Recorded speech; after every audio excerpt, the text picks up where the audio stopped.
Assalamualaikum warahmatullahi wabarakatuh. Hello good people, welcome back to my YouTube channel, to Ava channel. And today kita akan belajar tentang apa itu speech atau apa itu berpidato. Before that, I want to ask you guys, how are you today? How is it going your life? I hope your life always beautiful, always great, and everything will be alright. Ya, oke. Buat yang baru aja nonton video aku yang kesekian ini, perkenalin, nama aku Wafa Ahmadullah. Aku dari jurusan KPI atau Komunikasi dan Penyiaran Islam, dan I'm the young member of UKM Bahasa Flat. Okay, without any further ado, let's get started.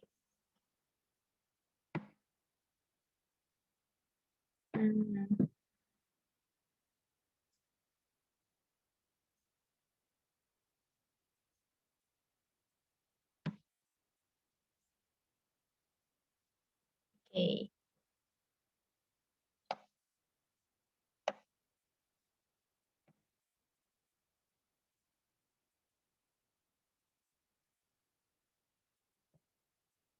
Sekarang kita akan belajar mengenai, sebelumnya maaf ya semuanya karena background aku gelap alias gelap banget. Oke, langsung aja. The type of speech. Tipe-tipe dalam berpidato.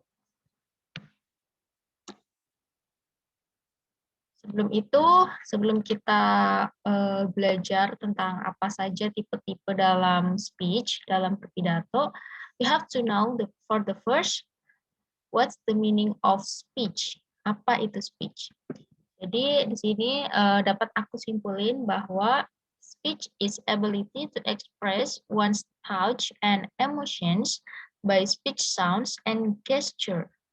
Jadi speech itu adalah kemampuan untuk mengekspresikan suatu pemikiran, suatu pendapat kita dan emosi kita melalui suara, melalui gaya berbahasa dan melalui gesture melalui gerak tubuh gitu, melalui bahasa tubuh. Dan speech is a form of communication in spoken language made by speaker before an audience for a given purpose. Jadi speech juga adalah bentuk komunikasi menggunakan bahasa lisan yang telah dibuat oleh speaker atau pembicara sebelum tampil di depan audiens atau orang banyak ya, di depan halayak ramai, untuk memberi suatu tujuan, untuk menyampaikan suatu pesan gitu. Jadi intinya speech itu adalah komunikasi, mengkomunikasikan, mengekspresikan pendapat kita, emosi kita kepada orang banyak yang di dalamnya itu terdapat suatu pesan atau adanya suatu tujuan yang ingin kita sampaikan kepada orang lain gitu. Next adalah speech style atau style dari speech itu sendiri. Ada 3. Style yang pertama adalah Indonesian style. Pasti kalian tahu dong, ialah kan orang Indonesia. Indonesian style itu adalah style speech di mana mukadimah atau pembukanya itu sangat banyak. Dan ini Indonesian style ini formal ya. Maksudnya yang sangat banyak sini seperti kebiasaan orang-orang Indonesia itu kan kalau mau berpidato pasti banyak banget gitu kan pembukaannya. Kayak harus dengan hormat kepada bla bla bla dan bla bla bla. Terus puji syukur Seperti itu semua itu, jika kita lihat bagaimana orang-orang luar melakukan speech, maksud aku orang luar Indonesia melakukan speech itu nggak seperti itu. Mereka itu muka dimahnya atau pembukaannya sangat-sangat sedikit. Kalau orang Indonesia kan banyak banget tuh ya kan embel-embelnya pas mau berpidato, bahkan MC juga diberi penghormatan gitu. Sebenarnya itu semua nggak usah gitu ya. Gitu, itu Indonesian style. Terus yang kedua ada Toastmaster style. Toastmaster ini adalah style yang dimana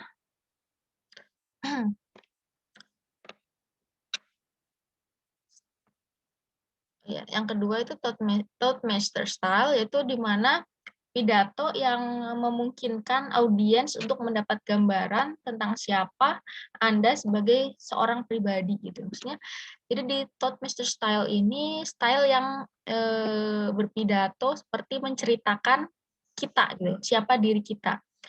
Maksudnya seperti kita menceritakan pengalaman kita, pengalaman hidup kita, kisah hidup kita, keseharian kita, yang dimana dalam pengalaman itu, dalam kisah itu terdapat suatu pesan moral, dapat suatu pesan yang dapat menginspirasi orang gitu.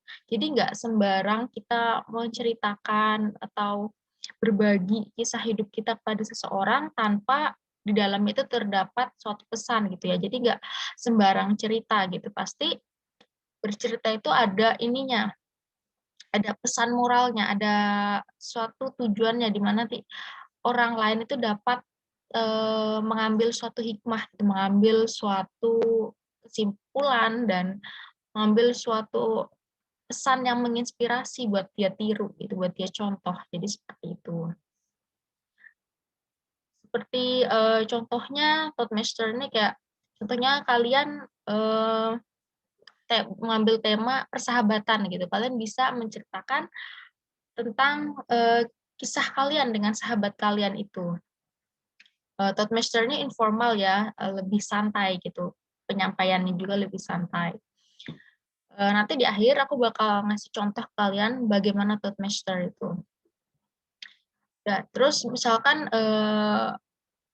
contohnya kalian ini dapat tema tentang menyelamatkan bumi. Terus Toastmaster kalian itu kalian bisa bikin dari kisah hidup kalian gitu. Mau cara dari sudut pandang kalian gimana sih menyelamatkan bumi itu? Kan kalau misalkan orang yang biasa berpidato itu pasti kan akan kayak menjaga lingkungan atau apapun itu.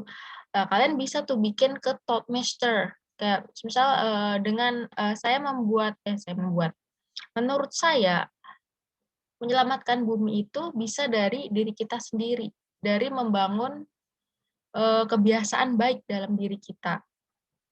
Seperti kita mengerjakan tugas, rajin belajar, itu juga bisa menyelamatkan bumi. Dengan kita belajar, kita jadi bisa menyelamatkan dari yang kecil dulu ya, bisa menyelamatkan keluarga kita, dari teman-teman kita, seperti itu. Jadi sharing kisah kita gitu, yang bisa menginspirasi orang kayak gitu. Toastmaster namanya. Terus yang terakhir, yang ketiga itu ada argumentatif. Argumentatif ini dari namanya aja argumen yang berarti pendapat. Jadi di sini speech style argumentatif ini sifatnya itu persuasi atau membujuk, merayu, yang dimana pembicara ini berupaya untuk mendorong audiens untuk mengubah pandangan atau untuk satu pandangan dengan dia gitu tentang suatu masalah yang kontroversial. Contohnya ini pidatonya Emma Watson tentang feminisme. Di situ Emma Watson menyampaikan tentang argumennya, tentang pendapatnya tentang feminisme itu seperti apa, tentang menurut dia feminisme itu seperti apa, terus upaya yang mau dia lakukan untuk feminisme seperti apa, seperti itu. Dan di argumentatif ini selain dari pendapat kita, dari sudut pandang kita, tapi juga harus di apa? Diselingi, maksudnya dimasukkan data-data yang valid juga ya, gitu, untuk mendukung pendapat kita ini, untuk memperkuat argumen kita, seperti itu. Kemudian selanjutnya ada structure of speech. Dari pidato itu kan pasti ada strukturnya. Nah, dari style yang ketiga tadi, strukturnya itu sama. Yang pertama ada opening atau pembukaan. Di dalam speech, pembukaan ini bisa berupa introduction atau perkenalan. Maksudnya kita mengenalkan apa yang ingin kita bahas gitu dalam pidato kita nanti. Kayak garis besarnya, main point-nya apa yang mau kita bahas gitu. Kita bisa juga bikin kayak main map gitu. Dari opening ini 3 pertanyaan misalnya kayak what is the topic of your speech? Apa yang mau kamu bahas nih speech ini? Apa temanya? Kamu bisa tulis semisal tema kamu. Oh ya, oke. Ini nanti aku bakal kasih contoh di akhir aja ya, gimana. Apa temanya gitu. Terus pertanyaan yang kedua di opening, why should the audience listen to your speech? Kenapa audien itu harus dengerin kamu gitu, harus dengerin pidato kamu. Kenapa gitu. Itu bisa kamu secara nggak langsung kamu masukin di opening. Terus yang ketiga itu what will your main points be? Apa nanti poin utama kamu itu akan menjadi apa gitu. Jadi itu yang di pertanyaan ketiga ini udah mau masuk ke bodinya ya nanti ke bagiannya, ke bagian itunya intinya dari speech ini, penjelasannya nanti ke tubuh speech ini. Jadi ibarat kata opening ini kayak pancingan gitu ya. Topik utamanya yang bakal nanti dijelasin yang dipaparkan di yang kedua, bagian body atau tubuh si pidato ini. Di tubuh ini kita juga bisa bikin mind map atau pertanyaan itu yang pertama, what are your main points and ideas? Apa topik utamanya tadi? Kan kamu udah topik utamanya tuh udah di ini kan di opening, terus kamu jelasin tuh di sini. Kamu ceritakan semuanya di sini di body. Misalkan di opening itu kamu udah bikin main topiknya berapa poin gitu. Misalkan bikin 3 poin. Nanti kamu di body ini kamu jelasin di poin 1 bla bla bla bla, kamu jelasin di 2 apa, 3 apa kayak gitu. Terus juga di body ini kalau misalkan kamu pakainya style argumentatif gitu. Kamu bisa kayak nyantumin suatu fakta gitu, suatu bukti dari informasi itu untuk mendukung tadi yang aku bilang tadi, mendukung pendapat kamu. Jadi seolah-olah orang tuh percaya. Maksudnya apa yang kamu omongin itu benar gitu. Apa yang kamu omongin itu nggak main-main. Maksudnya benar-benar valid gitu, ada faktanya, ada buktinya gitu. Terus yang terakhir udah pasti closing, penutup. Atau biasanya di bagian closing ini kesimpulan atau inti dari apa yang kamu omongin di speech itu semuanya kamu rangkum, kamu ringkas gitu yang kamu tadi omongin panjang lebar itu, kamu ringkas di closing atau di kesimpulan gitu. Jadi what were the main point of your speech and what do you want the audience to remember? Biar audiens itu semakin ingat gitu. Kan tadi kamu ngomong panjang, lebar, itu kan kayak audiens terkadang ada yang kayak masih bingung gitu. Nah, kamu kasih intinya gitu. Inti dari pidato kamu itu apa, biar audiens semakin ingat gitu. Jadi, terus the next is types of speech. Ini tipe-tipe dari berpidato itu. Ada 5. Tipe yang pertama adalah theme speech. Theme speech ini maksudnya berpidato di mana temanya itu sudah ditentukan atau temanya sudah diberitahukan sebelum kamu tampil gitu ya.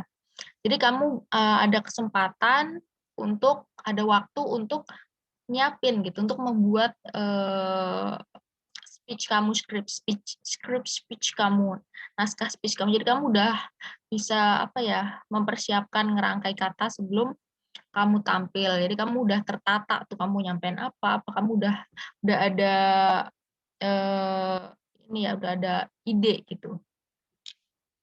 Udah ada ininya, persiapannya. Itu theme speech.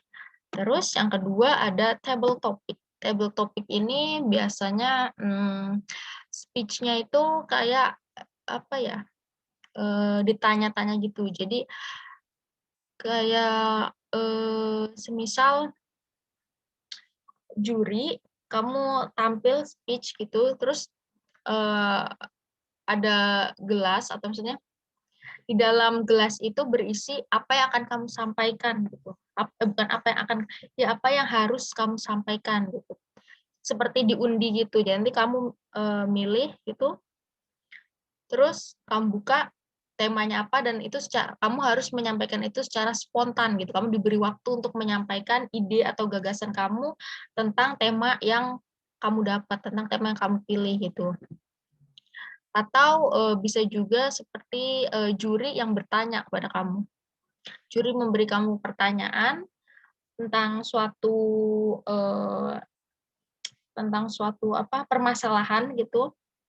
Terus kamu suruh menjelaskan gitu tentang pendapat kamu, gimana sih untuk menyelesaikan masalah ini gitu. Gimana konklusinya gitu. Kamu jawab seperti berpidato seperti itu. Terus yang ketiga adalah humorous. Humorous ini pidato atau speech yang diselingi oleh humor-humor gitu, yang ada lucu-lucunya gitu. Jadi nggak boring gitu ya penontonnya gitu. Diselingi oleh hiburan, diselingi oleh ketawa-ketawa seperti itu. Terus yang keempat adalah oratorical. Oratorical itu orasi gitu. Contohnya kayak pidato presiden, pidato orang-orang penting gitu, speech orang-orang penting.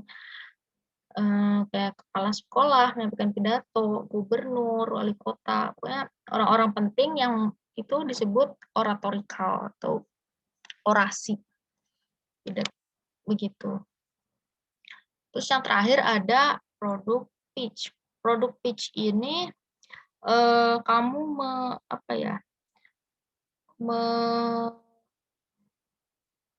memperkenalkan, misalkan kamu mempunyai suatu brand atau suatu produk, terus kamu kayak memperkenalkan gitu, kayak memperkenalkan ini loh produk saya.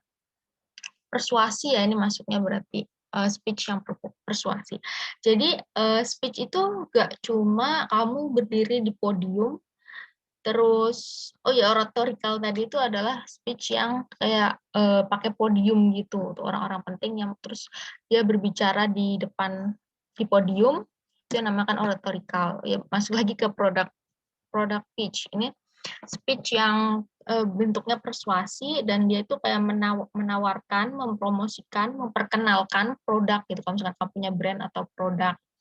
Jadi bisa ini menurut saya jadi speech itu nggak harus kamu berdiri di podium ngomong panjang lebar. Seperti tadi di pengertian itu kan speech itu adalah komunikasi di depan banyak orang untuk menyampaikan suatu tujuan gitu kan, untuk menyampaikan suatu tujuan, menyampaikan pesan gitu kan. Nah, jadi product pitch atau ini tipe pitch speech yang ini nih, product pitch ini kan dia nggak berdiri di podium kan, dia hanya seperti memperkenalkan suatu brand atau suatu produk gitu. Jadi dia juga sama kayak speech, dia punya tujuan gitu, dia punya pesan. Contohnya kita punya brand kayak makanan gitu. Terus kita mempromosikan di depan orang banyak. Kita juga mengandung pesan kan. Kita menawarkan apa? Ini loh gini produk saya ini makanan sehat ini. Nah, itu kan mengandung pesan juga bahwa kita tuh harus makan makanan yang sehat, yang bergizi ya kan. Secara tidak langsung kita menyampaikan pesan itu dengan tujuan agar produk kita, brand kita dikenal oleh banyak orang. Tujuannya agar brand atau produk kita itu bisa laku gitu. Itu tujuannya. Pesannya ya tadi itu agar kita hidup sehat. Tujuan kita tuh harus makan makanan sehat. Tuh.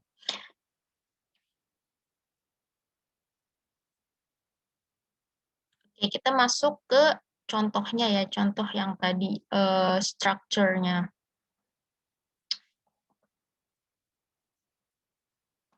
Structure of speech. Wait a minute.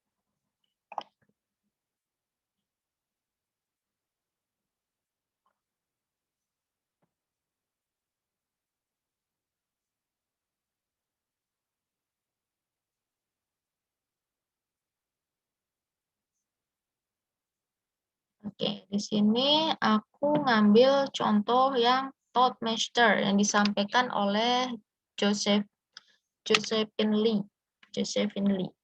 Yang contoh dia tuh dia menyampaikan judulnya itu I'll be there atau aku akan ada di sana. Jadi di sini kalian bisa buka ya di YouTube. Ini dia speech dia gimana. Ini aku scriptnya doang, I'll be there. Jadi di sini ini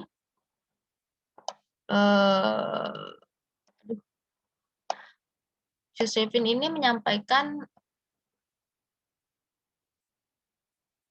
temanya itu tentang persahabatan dan openingnya atau introduction-nya tuh dia nggak banyak, cuma ini nih, cuma yang aku ini ya, yaitu those four words can help you make a friend, and if you say it enough time and follow through, you will make a lifelong friend. Potential lifelong friends, do you have someone that you can always count on? For me, it was Jenna. From high school to college, she was my best friend and whatever I need, she was always there. Jadi Josephine ini mengawali speech-nya, membuka speech-nya dengan 4 kata, yaitu I'll be there. Terus dia bilang bahwa 4 kata ini bisa membuat teman, bisa menjadi apa ya, membuat kita berteman gitu dengan seseorang. Terus kalau kamu bilang empat kata tadi secara kontinu dan terus dan dengan apa ya, kegiatan nyata dan dengan tindakan yang nyata gitu. Itu akan membuat pertemanan kamu, ikatan pertemanan bahkan persahabatan kamu itu semakin kuat gitu, bahkan bisa selamanya, kata Josephine gitu. Terus dia nanya ke audiens, dia bilang, do you have someone that you can always count on? Apa kamu punya teman yang selalu ada buat kamu, yang bisa kamu andelin gitu? Terus dia bilang Jenna, teman dia Jenna. Dia berteman dari SMA sampai kuliah. Terus dia cerita bahwa Jenna ini adalah best friend-nya. Kapanpun dia butuh, Jenna selalu ada buat Josephine gitu. Jadi openingnya tuh dia apa ya, menyampaikan tentang 4 kata tadi buat sebagai pembuka. Terus dia menceritakan temannya ini, Jenna ini. Oh ya, dari 4 kata tadi, terus kan ada tadi aku bilang pertanyaan yang kenapa audiens harus dengar. Kan pas Josephine bilang 4 kata ini bisa membuat pertemanan, itu kan kayak audiens bertanya-tanya, "Hah? Membuat pertemanan? Gimana gimana?" Kan kayak penasaran gitu, jadi pengen denger lagi kelanjutannya gimana gitu. Terus di sini Josephine langsung belum cerita ya, dia memperkenalkan gitu, dia bertanya kepada audiens, "Kalian punya teman yang selalu ada nggak?" Gitu. Terus dia bilang, "Jenna." Secara, untuk pembuka dia bilang bahwa temannya ini Jenna, yang selalu ada gitu. Nah, Jenna, itu udah main main poinnya itu dia akan menceritakan tentang Jenna sebagai, best friend-nya yang selalu ada buat dia saat dia butuh. Terus habis itu di body-nya dia mulai cerita tuh, dia mulai cerita, dia selalu apa ya, bahasanya dikit-dikit Jenna, dikit-dikit Jenna, "Jenna, can I have some of your gummy bears?" And Jenna said, "Of course, Jenna, I forgot to bring my lunch. You have some of mine." Dan dikit-dikit Jenna, Josephine mulai cerita tuh. Sudah dia, cerita banyak, hal tentang pertemanannya dengan Jenna ini, tentang, kejadian-kejadian yang dia laluin bersama Jenna, hingga akhirnya masuk ke bagian, di bagian body ini kan juga ada masuk ke bagian masalah gitu kan. Sini masalahnya ketika itu, saat Jenna ini kan selalu ada di saat Josephine butuh, Jenna selalu ada. Tapi suatu hari ketika Jenna butuh, Josephine ini tidak ada gitu, tidak sedang sibuk. Hmm, selalu sibuk sampai Jenna ini ngomong berkali-kali ke Josephine, "Josephine, can you oh, not right now. Josephine, can we talk? Oh, I don't have time. Josephine, I need you." Sampai si Josephine ini bilang, "Jenna, I'm busy." Udah mulai masuk ke masalah kan. Terus itu di situ mulai Josephine, merasa bahwa yang dilakukan ini salah dan dia mulai kayak, merasakan persahabatan pertemanannya ini semakin longgar dengan Jenna. Hingga akhirnya Jenna menikah dan Josephine tidak ada di sana gitu, tidak ada di pernikahannya sahabatnya itu sendiri dikarenakan sibuk. Nah, terus konklusinya atau kesimpulannya Josephine bilang Josephine bilang ini ya, ini ya, yang aku bold, "There are 4 words that can help you make a friend." Lagi-lagi dia bilang itu, dia negasin lagi di kalimat terakhir, bahwa I'll be there itu bisa membantu kamu untuk membangun, untuk membuat suatu pertemanan. Yang di mana kalau kamu bilang itu terus, menyampaikan itu terus dan melakukannya gitu, maksudnya nggak cuma bilang ya, nggak cuma bilang I'll be there, tapi cuma bilang I'll be there, tapi kamunya nggak di sana, nggak bisa ngebantu sahabat kamu gitu. Itu bakal bisa membuat pertemanan kamu kuat, ikatan persahabatan kamu kuat gitu. Dia nekanin itu, karena dia udah pernah merasakan, karena dia bilang, "There are 4 words that can help you make a friend."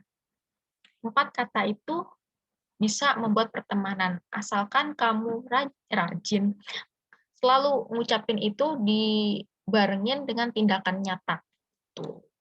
Begitu ya. Udah paham sampai di sini? Semoga kalian paham.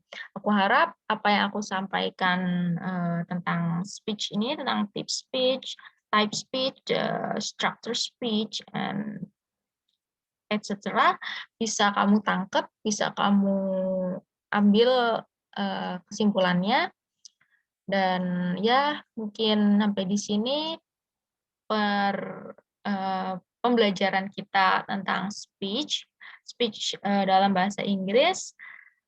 So, terima kasih yang udah ngikutin aku selama 6 hari ini.